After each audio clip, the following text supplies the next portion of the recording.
ஆண்டவராகிய இயேசு கிறிஸ்துவின் நாமத்தினாலே இந்த டிவிடியின் மூலமாக உங்களை சந்திப்பதிலே மிகுந்த மகிழ்ச்சி அடைகிறேன். கடைசி நாட்களிலே ஆண்டவர் துதியின் ஆராதனையை நமக்கு அதிகமாக தருகிறார். துதி ஆராதனையிலே தேவனுடைய வல்லமை நம்ம ஒவ்வொருடைய வாழ்க்கையிலும் வெளிப்படுகிறது. இஸ்ரவேல் ஜனங்கள் யோசுவாவின் தலைமையின் கீழ் கானானுக்கு செல்கிற வழியிலே பல தடைகள் இருந்தது. ஆனால் அதில் முக்கியமான ஒரு தடை எரிகோ கோட்டை. இன்று நமக்கு தேவன் கொடுக்கிற நன்மைகளுக்கு தடையாக அநேக கோட்டைகள் இருக்கலாம், அநேக தடைகள் இருக்கலாம். தேவனுடைய ஆசீர்வாதத்தை தடை செய்வதற்கு அநேக அடைப்புகளும் இருக்கலாம். ஆனால் அவை எல்லாவற்றிலும் தேவன் நம்மை பலவானாக மாற்றுவார் என்பதிலே சந்தேகமில்லை. வேதத்திலிருந்து ஒரு பகுதியை நாம் தியானிக்கப் போகிறோம். எப்படி யோசுவாவின் நாட்களிலே தேவன் தடைகளை உடைத்தார்.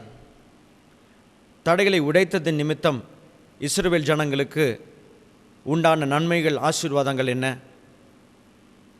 தேவன் நம்முடைய வாழ்க்கையிலும் துதி ஆராதனைக்கு அவர் கொடுக்கிற நன்மைகளின் மூலமாக நாம் பெற்றுக்கொள்ளக்கூடிய ஆசீர்வாதங்கள் என்ன?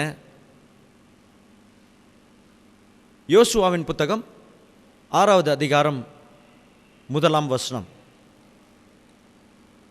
யோசுவா 6:1. எரிகோ இஸ்ரவேல் புத்திரருக்கு முன்பாக அடைக்கப்பட்டிருந்தது. இப்படியாகத்தான் அந்த அதிகாரம் ஆரம்பிக்கிறது. நம்முடைய வாழ்க்கையிலும் அநேக நாட்களிலே, அநேக வேளைகளிலே, அநேக வருஷங்களிலே நாம் இப்படி தான் வருஷத்தையும் நாட்களையும் மாதங்களையும் ஆரம்பிக்கிறோம், தடையோடு கூட. எரிகோ என்பதற்கு சுகந்த வர்க்கத்தின் இடம் என்பது பொருள். வேத ஆராய்ச்சியாளர்கள் வேறு ஒரு அர்த்தத்தையும் சொல்கிறார்கள். யுத்தத்திலே வெற்றி பெற்ற இடம். உங்களுடைய வாழ்க்கையிலே ஒவ்வொரு நாளும் தடைகள், நீங்கள் எடுக்கிற முயற்சிகளிலே முன்னேற முடியாத காரியங்கள் ஒவ்வொரு நாளும் நடைபெற்றே வருகிறது. ஆனால் தேவனாகிய கர்த்தருடைய வல்லமை அதை உடைக்கும் என்பதிலே சந்தேகமில்லை. இன்றைக்கு யோசுவாவின் குழுவினர், அதாவது இஸ்ரவேல் ஜனங்கள் என்ன செய்தார்களோ அதை செய்ய நாமும் நம்மை ஒப்புக் கொடுக்கும்போது தேவன் நம் மூலமாக நம்முடைய குடும்பத்திற்கு, நம்முடைய தொழிலுக்கு, நம்முடைய பிள்ளைகளுடைய வாழ்க்கையில், நாம் இருக்கிற எந்த சூழ்நிலையிலும் ஆண்டவருடைய பெரிதான வல்லமை, ஆசீர்வாதம் மிகுதியாய் காணப்படும் என்பதிலே சந்தேகமில்லை. இஸ்ரவேல் என்பது தேவனுடைய பிள்ளைகள், பீப்புள் ஆஃப் காட். இஸ்ரவேல் புத்திரர் என்பது தேவனுடைய ஜனங்கள். நீங்களும் நானும் தேவனுடைய ஜனங்களாக இருக்கிறோம். எந்த எரிகோ கோட்டையும் நம்முடைய வாழ்க்கையிலே குறுக்கிட்டாலும் அதை தேவன் உடைத்து போடுவார். இந்த தடை என்பது ஒரு சுவராக மாத்திரம் இருந்தது. நம்முடைய வாழ்க்கையிலே அநேக சுவர்களை சாத்தான் ஒவ்வொரு நாளும் கட்டி கொண்டிருக்கிறான். நாம் விழித்திருந்து ஜெபம் பண்ணும்போது சாத்தான் கட்டுகிற எல்லா சுவர்களையும் ஆண்டவராகிய இயேசு கிறிஸ்துவின் வல்லமை துதி ஆராதனையின் போதே உடைந்து விடும் என்பதிலே எந்த சந்தேகமும் இல்லை, எந்த மாற்றமும் இல்லை. அடைக்கப்பட்டது என்பதற்கு பல அர்த்தங்கள் நாம் கொடுக்கலாம். அடைக்கப்பட்டிருப்பது என்பது முடியாமல் இருக்கிற ஒரு சூழ்நிலை. அடைக்கப்பட்டு இருப்பது என்பது தேவன் இன்னும் நம்முடைய வாழ்க்கையிலே வருகிற நாட்களிலே நமக்கு கொடுக்கக்கூடிய நன்மைக்காக ஆண்டவர் நம்முடைய நன்மைக்கென்று பல காரியங்களை ஒத்தி வைப்பதற்காக அல்லது தள்ளி போடுவதற்காக இருக்கலாம். ஆனால் நாம் ஒரு காரியத்தை புரிந்து கொள்ள வேண்டும். இந்த வசனத்தின்படியாக இஸ்ரவேல் புத்திரருக்கு முன்பாக அடைக்கப்பட்ட எதுவாக இருந்தாலும், அதாவது தேவனுடைய பிள்ளைகளாகிய உங்களுக்கும் எனக்கும் எதிராக, விரோதமாக அடைக்கப்பட்டிருக்கிற எதுவாக இருந்தாலும் அதை தேவன் நமக்கு நன்மையாக மாற்றி விடுவார். இன்றைக்கி உங்களுடைய வாழ்க்கையில் எந்தெந்த காரியங்களெல்லாம் தடைப்பட்டிருக்கிறது என்பதை நீங்கள் சற்று உட்கார்ந்து யோசித்து பார்க்க வேண்டும். முடிந்தால் ஒரு பட்டியலையே போட்டு இந்தந்த காரியங்களுடைய வாழ்க்கையிலே அடைப்பட்டு இருக்கிறது, இந்தந்த காரியங்களிலே எனக்கு விடுதலை தேவை, இந்தந்த காரியங்களிலே ஆண்டவரை நான் நம்பியிருக்கிறேன், இந்தந்த காரியங்களிலே எனக்கு விசுவாசத்தை அதிகமாய் தரும்படியாக அவருடைய சமூகத்தில் என்னை இன்னும் தாழ்த்தி ஒப்புக் கொடுப்பேன். ஒரு தீர்மானத்தை எடுப்பீர்களா? ஆண்டவர் அந்த தடையை, அந்த அடைத்த காரியத்தை நிவர்த்தியாக்க இந்த நாளில் உங்களை தேடி வந்திருக்கிறார். அந்த 1வது வசனத்திலே இப்படியாய் சொல்லப்பட்டிருக்கிறது, ஒருவரும் வெளியே போகவும் இல்லை, ஒருவரும் உள்ளே வரவும் இல்லை. அந்த சுவர் அவ்வளவு பெரிதாக இருந்தது என்று வேத ஆராய்ச்சியாளர்கள் சொல்லுகிறார்கள். ஒருவரும் வெளியே போகவில்லை என்றால் என்ன அர்த்தம்? ஒருவேளை அடைக்கப்பட்டிருக்கும் போது நமக்கு விடுதலை இருக்காது. நம்முடைய குடும்பத்திலே சமாதானம் இல்லாமல் போய்விடலாம். ஒருவேளை பிள்ளைகள் மத்தியிலே நாம் எதிர்பார்த்த காரியங்கள் நடக்காமல் இருக்கலாம். அல்லது நம்முடைய தொழிலிலே நாம் எதிர்பார்த்த விளைவுகள், ஆசீர்வாதங்களை நாம் பெற்றுக்கொள்ளாமல் இருக்கலாம். எல்லாவற்றிலும் நாம் தேவனுடைய சமூகத்திலே நம்மை தாழ்த்தி ஒப்புக் கொடுக்கும்போது அவர் நமக்கு உண்மையான விடுதலையை கொடுப்பார். அடைக்கப்பட்டது, வெளியே போக முடியவில்லை என்று நாம் தியானிக்கும்போது இன்னொரு காரியத்தை நாம் பார்க்க முடியும். நாம் அடைக்கப்பட்டிருக்கும் போது நம்முடைய வாழ்க்கையிலே விரிவாக்கம் இருக்காது, விருத்தி இருக்காது. தேவன் அவருடைய பிள்ளைகளுக்கு எப்போதுமே பெருக்கத்தை தருகிற தேவன். ஒருவேளை பெருக்கம் இல்லாமல், ஒருவேளை விடுதலை இல்லாமல், ஒருவேளை கஷ்டத்தோடு பாரத்தோடு இருப்பீர்களோ, இந்த வேளையிலே ஒப்புக்கொடுங்க. ஆண்டவர் உங்களுடைய வாழ்க்கையில் அந்த பெருக்கத்தையும் விரிவாக்கத்தையும் தர விரும்புகிறார். 3வது, அடைக்கப்பட்டிருக்கும் போது புதிய காரியங்கள் நம்முடைய வாழ்க்கையிலே நடக்காமல் போய்விடலாம். புதிய காரியம் என்பது என்ன?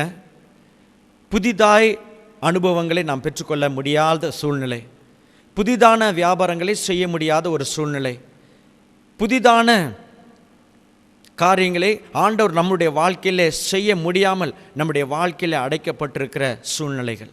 இவை எல்லாவற்றையும் மாற்றக்கூடியவர் ஆண்டவராகிய இயேசு கிறிஸ்து மாத்திரம் என்பதை நாம் அறிந்திருக்கிறோம். உள்ளே வரவும் இல்லை என்று வேதம் சொல்லுகிறது. அந்த 1 வசனத்தினுடைய கடைசி பாகம் இப்படியாய் சொல்லுகிறது, உள்ளே வரவும் இல்லை. உள்ளே வரவும் இல்லை என்றால் பழைய அழுக்கு, உள்ளே இருக்கிற பழைய காரியங்கள் அப்படியே தேங்கிவிடும். புதிய அனுபவங்கள் நமக்கு கிடைக்காது. பழைய வியாதி, பழைய யோசனைகள், நாம் இழந்தவைகள், நம்முடைய வாழ்க்கையில் நாம் ஏமாற்றம் அடைந்தவைகள், நம்முடைய வாழ்க்கையில் தேவனுக்கு பிரியமில்லாத பழைய பாவங்கள், உள்ளான அழுக்குகள், தேவையற்ற பழைய சிந்தனைகள், இப்படிப்பட்டவைகள் நம்முடைய வாழ்க்கையிலே இருக்கும்போது வெளியிலிருந்து தேவனுடைய ஆசீர்வாதம் உள்ளே வருவதற்கு தடையாக இருக்கிறது. புதிய வாழ்க்கை நமக்கு இருக்காது, புதிய அனுபவங்கள் நமக்கு இருக்காது. தேவனுடைய ஆசீர்வாதங்களை முழுமையாக நாம் இழந்து போய்விடுவோம். நம்முடைய சிந்தனையிலே இருக்கிற குழப்பங்களின் மூலமாக ரோமர் 12 வசனத்தின்படியாக உங்களுடைய மனம் புதிதாகிறதுனாலே மறுரூபமாகிறீர்கள் என்று வேதத்தில் வாசிக்கிறோமே. அப்படிப்பட்டதான அனுபவங்கள் நம்முடைய வாழ்க்கையிலே முழுமையாக நாம் அனுபவிக்க முடியாமல் போய்விடலாம். மற்றொன்று, வேறு ஒருவரும் நம்மிடத்திலே வரக்கூடாது என்று நாம் அடைக்கப்பட்ட ஒரு சூழ்நிலையில் வாழும்போது நமக்கு சுயம் அதிகமாகிவிடும். ஐயோ, நான் கஷ்டத்தில் இருக்கிறேன், நான் என்ன செய்தாலும் என்னுடைய கையின் பிரயாசங்கள் ஆசீர்வதிக்கப்படவில்லை, என்னுடைய மனநிலை இப்படியாகத்தான் இருக்கிறது, நான் கீழ் எண்ணத்தோடு தான் வாழ்கிறேன், நான் என்ன செய்தாலும் அது மற்றவர்களுக்கும் பிரயோஜனம் இல்லை, நான் வாழ்ந்தும் எனக்கும் பிரயோஜனம் இல்லை என்று சொல்லக்கூடிய ஒரு சுய பரிதாபம் நமக்குள்ளாக கடந்து வருகிறது. அதை உடைப்பதற்கு தான் ஆண்டவராகிய இயேசு கிறிஸ்துவை நாம் துதி ஆராதனையின் மூலமாக உயர்த்தும் போது அவருடைய வல்லமை அடைக்கப்பட்டிருக்கிற எல்லாவற்றையும் நமக்கு விடுதலையாக்கக்கூடும். 2வது வசனம் இப்படியாய் சொல்லுகிறது, கர்த்தர் யோசுவாவை நோக்கி, இதோ எரிகோவையும் அதன் ராஜாவையும் யுத்த வீரரையும் உன் கையில் ஒப்புக் கொடுத்தேன் என்று தெளிவாக வேதம் சொல்லுகிறது. 3 காரியங்கள். 1 எரிகோவையும், 2வது அதன் ராஜாவையும், 3வது யுத்த வீரரையும். எரிகோ என்பதற்கு ஒரு அர்த்தம் நமக்கு எல்லாம் நன்றாக தெரியும். எரிகோவை சுற்றி ஒரு சுவர் அடைக்கப்பட்டிருந்தது. அந்த சுவர் எனப்படுவது எதிராளியினுடைய கோட்டை. இந்த சுவர், எதிராளியின் கோட்டை நம்முடைய வாழ்க்கையில் இருக்கும் வரைக்கும் நமக்கு விடுதலை இல்லை. இந்த எதிராளி யார்? பிசாசு, சாத்தான். இந்த சாத்தானுடைய கோட்டையை உடைப்பது இயேசுவின் இரத்தமும் அவருடைய வல்லமையும் மாத்திரமே. நாம் உண்மையாக இந்த நாளிலே, ஆண்டவரே, நான் உம்மை துதித்து நான் உம்மை ஆராதிக்க என்னை ஒப்புக் கொடுக்கிறேன் என்று சொல்வீர்களா? எதிராளியாகிய சாத்தானினுடைய கோட்டை இன்றைக்கு உங்களுடைய வாழ்க்கையிலே உடையும். அதன் ராஜாவையும் என்று சொன்னால் அந்த ராஜா யார்? பிசாசு, அதாவது சாத்தான். மூன்றாவது ஒரு காரியம் எழுதப்பட்டிருக்கிறது, யுத்த வீரரையும் என்று சொன்னால் சாத்தானினுடைய தூதர்கள். இந்த சாத்தானின் தூதர்களை வேதவசனம் சொல்லுகிறது, உன் கையில் ஒப்பு கொடுத்தேன். ஏற்கனவே ஒப்பு கொடுத்து விட்டார். நாம் ஒரு காரியத்தை புரிந்து கொள்ள வேண்டும். தேவனுடைய திட்டம் எப்போதும் எதிர்காலத்துக்காக இருக்காது. தேவனுடைய திட்டம் ஏற்கனவே திட்டமிட்டு விட்டது என்பதை நாம் அறிந்து கொள்ள வேண்டும். ஆகவே இந்த 3 காரியங்களிலே ஆண்டவர் உங்களுக்கு விடுதலையை கொடுப்பார். ஒன்று, எதிராளியின் கோட்டை. இரண்டாவது,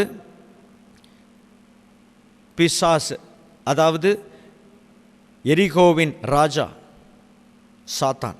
மூன்றாவது, யுத்த வீரர், அதாவது சாத்தானுடைய தூதர்கள். மூன்றாவது வசனம் இப்படியாய் சொல்லுகிறது, யுத்த புருஷராகிய நீங்கள் அனைவரும் பட்டணத்தை சூழ்ந்து ஒரு தரம் சுற்றி வாருங்கள். இப்படி 6 நாள் செய்ய கடுவீர்கள் என்று வேதம் சொல்லுகிறது. யுத்த புருஷர்களாகிய நீங்கள் என்றால் யார்? யுத்த புருஷர் என்றால் யார்? யுத்த புருஷன் என்ற வார்த்தையில் 2 அர்த்தங்கள் உண்டு. ஒன்று யுத்தம், இன்னொரு புருஷர். யுத்தம் என்றால் எப்போதும் ஆயத்தமாக இருக்கக்கூடிய தேவ ஜனங்கள். புருஷர் என்று சொன்னால் பொறுப்புள்ளவர்கள், கடமையை நிறைவேற்றுகிறவர்கள், தேவனுடைய பிள்ளைகள், தேவனுடைய ஜனங்கள், வைராக்கியத்தோடு தேவ சமூகத்திலே போராடக்கூடிய வல்லமை உள்ளவர்கள். இது எப்படி ஆகும்? தேவனுடைய சமூகத்திலே நாம் துதித்து ஆராதிக்கும் போது. யுத்த புருஷராகிய நீங்கள் அனைவரும், நாம் எல்லாரும் யுத்த புருஷர்கள். சபையில் உள்ள பாஸ்டரோ அல்லது சுவிசேஷ ஊழியத்தை செய்கிறவர்களோ அல்ல. நாம் எல்லாரும் தேவனுடைய யுத்த புருஷர்கள் என்பதை நாம் அறிந்து கொள்ளும்போது நாம் எல்லாரும் தேவனை துதித்து ஆராதிக்க கடமைப்பட்டிருக்கிறோம். அதை தேவன் நம்மிடத்தில் எதிர்பார்க்கிறார். யுத்த புருஷராகிய நீங்கள் அனைவரும் பட்டணத்தை சூழ்ந்து ஒரு தரம் சுற்றி வாருங்கள். உங்களுக்கு பிரச்சனை இருக்குது என்று சொல்லி பிரச்சனையை முக்கியத்துவப்படுத்தாதீர்கள். பிரச்சனையை அடைத்து அல்லது ஒழித்து விட வேண்டும், அதை தகர்த்து விட வேண்டும் என்று சொல்லி அதை சுற்றிலும் ஒவ்வொரு நாளும் தேவனுடைய சமூகத்தில் அவரை ஆராதிக்க உங்களுடைய வாழ்க்கையை ஒப்புக்கொடுங்கள். பட்டணத்தை சூழ்ந்து ஒரு தரம் சுற்றி வாருங்கள். இப்படியாக 6 நாட்கள் செய்ய வேண்டும். ஒரு வாரத்திலே 7 நாட்கள். 6 நாளும் நாம் தேவனை ஆராதிக்க வேண்டும். பட்டணத்தை சூழ்ந்து ஒரு தரம் சுற்றி வருவது என்பது குறைந்தபட்சம் ஒரு நாளைக்கு ஒரு முறையாவது தேவனுடைய சமூகத்திலே நம்மை தாழ்த்தி அவரை ஆராதிக்கும்படியாக நம்மை ஒப்புக் கொடுப்பது. இப்படி 6 நாட்கள் செய்யணும். 6 நாட்கள் செய்தால் போதுமா? 4வது வசனம், 7 ஆசாரியர்கள் பெட்டிக்கு முன்பாக 7 கொம்பு எக்காளங்களை பிடித்து கொண்டு போக வேண்டும். 7ஆம் நாளில் பட்டணத்தை 7 தரம் சுற்றி வர கடவர்கள் என்று வேதம் சொல்கிறது. ஆசாரியர்கள் எக்காளங்களை ஊத வேண்டும். 7 ஆசாரியர்கள் என்றால் என்ன அர்த்தம்? 7 என்பது பரிபூர்ணமான ஒரு எண். 7 என்பது ஒரு வாரத்தின் நிறைவு. 7ஆம் நாளிலே நாம் தேவாலயத்திற்கு சென்று தேவனை துதிக்கிறோம். அப்படி என்றால் அதற்கு முந்தின வசனத்தில் இப்படி 6 நாட்கள் செய்ய கடவீர்கள் என்று சொல்லப்பட்டது. அப்போது 7வது நாளிலே அதிகமாய் தேவனை தேட வேண்டும், அதிகமாய் தேவனை துதிக்க வேண்டும். மற்ற வேலைகளை, சொந்த வேலைகளை, குடும்ப வேலைகளை விட்டுவிட்டு நாம் இன்னும் அதிகமாக 7வது நாளாகிய ஓய்வு நாளிலே தேவனை தேடுவதற்கு நம்மை ஒப்புக் கொடுக்க இந்த நேரத்திலே நம்மை தாழ்த்துவோம். ஆசாரிகள் என்றால் யார்? போதகர்களா, சுவிசேஷ ஊழியக்காரர்களா, அல்லது தேவனுடைய பிள்ளைகளா, அல்லது நாம் அனைவருமா? வேதம் சொல்லுகிறது, அவர் நம்மை ராஜரீக ஆசாரிய கூட்டமாக தேர்ந்தெடுத்திருக்கிறார். அப்படியானால் நாம் ஒவ்வொருவரும் ஆசாரியர்கள். நாம் வேறு ஒருவரை தேடி போக வேண்டிய அவசியம் இல்லை. நாம் ஆசாரியர்களாக இருக்கும்போது அந்த ஆசாரிய வேலையை நாம் ஒவ்வொரு நாளும் செய்ய நம்மை ஒப்புக் கொடுப்போம். வேதம் சொல்லவில்லையா, நீங்களே அந்த ஆலயம். ஒரு ஆலயத்தில் தான் ஒரு ஆசாரியர் இருப்பார். பழைய ஏற்பாட்டு காலங்களிலே ஒரு சபை, ஒரு ஆலயம் இருக்கும் என்று சொன்னால் அதில் ஒரு ஆசாரியர் இருப்பார். புதிய ஏற்பாட்டு காலங்களிலே வேதம் சொல்லுகிறது, நீங்களே அந்த ஆலயம். புதிய ஏற்பாட்டிலே வேதம் சொல்லுகிறது, அந்த ஆலயத்திற்கு ஆசாரியன் நீங்களும் நானும் தான். அப்படியானால் தேவனுடைய சமூகத்திலே நம்மை தாழ்த்தி ஒப்புக் கொடுக்கும்போது நாம் ஒவ்வொருவரும் இந்த சரீரமாகிய ஆலயத்திலே தேவன் தங்கும்படியாக நம்முடைய சரீரத்திலே இருக்கிற சபைக்கு நாமே ஆசாரியர்கள். தேவன் விரும்புகிறது என்ன?